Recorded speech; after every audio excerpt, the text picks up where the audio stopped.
शहर में सक्रिय शातिर चोर बेखौफ होकर चोरी की वारदातों को अंजाम दे रहे हैं, लेकिन पुलिस इन पर लगाम लगाने में नाकाम साबित हो रही है। इस बार शातिर चोरों ने अलवर गेट थाना क्षेत्र के एक सूने मकान को अपना निशाना बनाया और मकान के ताले तोड़कर लाखों रुपए के सोने चांदी के आभूषण और हजारों की नकदी चुराकर फरार हो गए। जानकारी के अनुसार बताया जा रहा है कि चोरी की वारदात सीआरपीएफ जवान के मकान में अंजाम दी गई और यहां से शातिर चोरों ने मकान के ताले तोड़कर लाखों रुपए के आभूषणों पर हाथ साफ कर दिया। बताया जा रहा है कि परिवार जवान से मिलने मध्य प्रदेश गया हुआ था। इसी बीच चोरों ने वारदात को अंजाम दिया। फिलहाल पुलिस ने मुकदमा दर्ज कर चोरों की तलाश भी शुरू कर दी है। हम 5 तारीख को गए थे, शिवपुरी गए थे। इनकी मेरे हस्बैंड की ड्यूटी है शिवपुरी में, तो हम वहाँ गए थे 5 तारीख को। और उसके बाद 6 को कुछ भी नहीं हुआ यहाँ पे, और 7 तारीख को रात को हुआ है जो भी कुछ हुआ है। इस मंदिर से एंटर हुए वो, और फिर यहाँ से मंदिर से पूरा साफ किया है।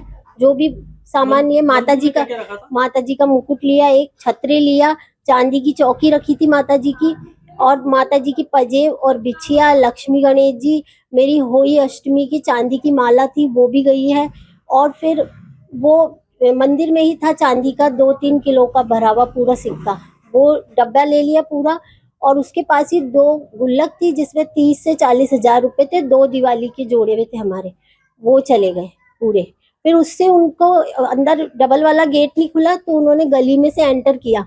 गली में से उनसे लॉक नहीं टूटा, तो उन्होंने कुंडी को खींच के कुंडी निकाल दी।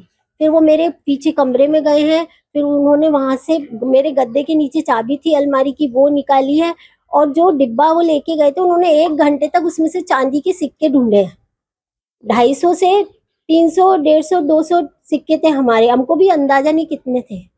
और उसके बाद फिर उन्होंने मेरी ड्रॉ खोली है, उसमें से 2 पजेब की जोड़ी थी वो ली है। और फिर उसके बाद वो गोदरेज की चाबी उनको पता थी, जैसे जान पहचान वाला होता है जिसको सब कुछ पता रहता है। उन्होंने मेरी चाबी ली है गद्दे के नीचे से, और फिर वो दूसरे रूम में मेरी अलमारी रखी थी उसको खोला है। और उस लॉकर में मेरे 2 डिब्बे पड़े थे, उसमें मेरे कम से कम नहीं तो 5,000 रुपए कैश थे, 500 के पूजा के रख रखे थे हमने। और मेरे एक टॉप्स गया, एक नाक की रिंग गई है। 4 से 4.5-5 लाख तक का पूरा हमें को नुकसान हुआ है। हाँ, हमने पुलिस में रिपोर्ट कर दी है। आई थी पुलिस, 2 दिन हो गए, अभी पुलिस आ रही है, जांच कर रही है। और क्या बोले, अब आम का तालाब, शक्ति नगर। ताज़ा खबरों के लिए देखते रहें सरेराह न्यूज। अपना फ़ोन उठाएं और सब्सक्राइब करना ना भूलें।